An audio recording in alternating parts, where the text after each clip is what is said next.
in my younger and more vulnerable years, my father gave me some advice that I've been turning over in my mind ever since.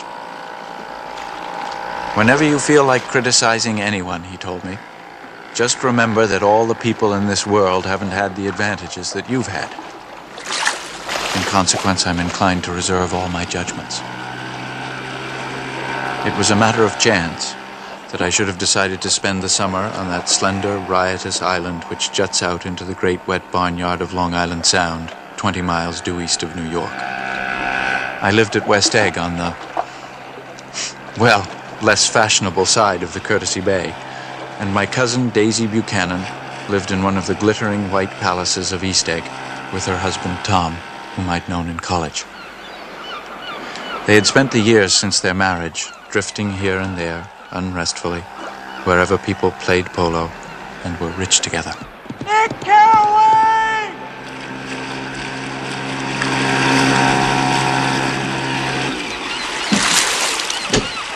Nick, it's about time.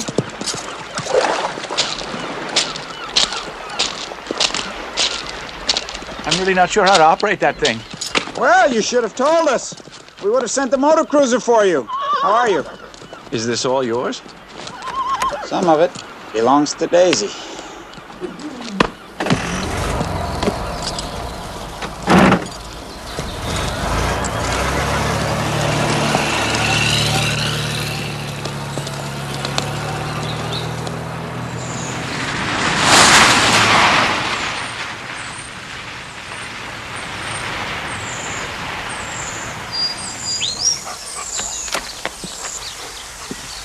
Where's your place? Across the bay, but it's just a little cottage I got for $80 a month. 80 a month? Our beer bills at New Haven were more than that.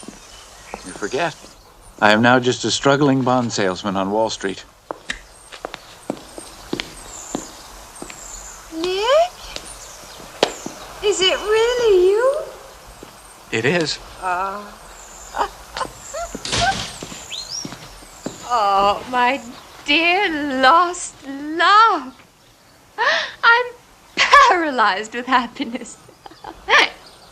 Jordan, this is my second cousin once removed, Nick Carraway. Does that mean we kiss when we greet or no? I hope it means we do.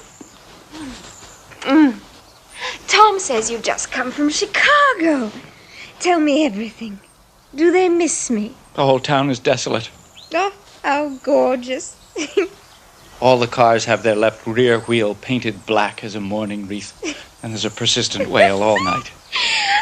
Let's go back tomorrow, Tom. I love a persistent wail. Well, I love a drink. Come on, let's all have a drink. I've been lying on that sofa for as long as I can remember. You live across the Sound in West Egg. I know somebody there. I don't know a single person. You must know Gatsby. Oh, he's my neighbor. Gatsby? What Gatsby? Come on, Daisy. Why candles?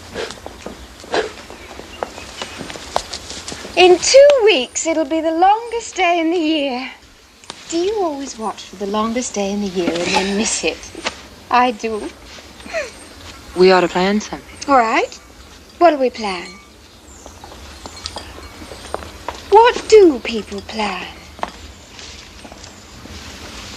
Look at that. My little finger, it's all black and blue. You did that, Tom. I know you didn't mean to, but that's what I get for marrying a brute of a man. A great big hulking brute Daisy, of a man. I hate that word, hulking. Even in kidding. Hulking. Please, let's not start one of those. Nick, have you read that book, The Rise of the Colored Empires by Goddard? Why, no. Well, it's a fine book, and everyone ought to read it. See, the point is that if we don't watch out, the white race will be utterly submerged. No, that's so.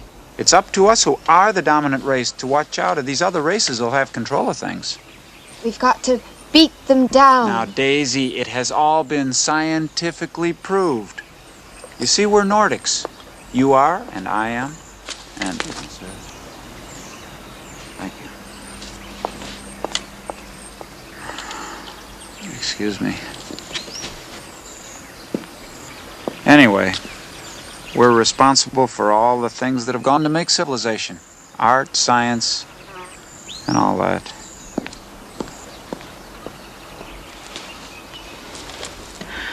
I love to see you at my table, Nick.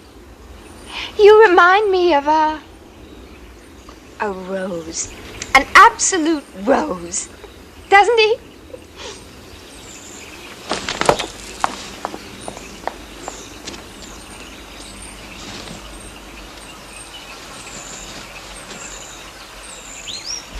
You're Jordan Baker, the golf champion, aren't you? Shh. Don't talk. I want to hear what happens. Is something happening? You mean you don't know? I thought everyone knew. I don't. Tom's got a woman in New York. She might have the decency not to telephone him at dinner time, don't you think?